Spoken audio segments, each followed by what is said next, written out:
Vinnie DiMartino, another fan favorite, left OCC to start V-Force Customs.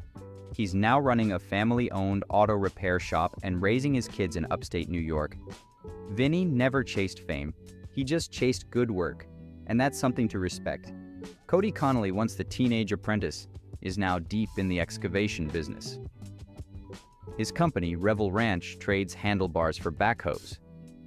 A different kind of machine, but the same hands-on grit.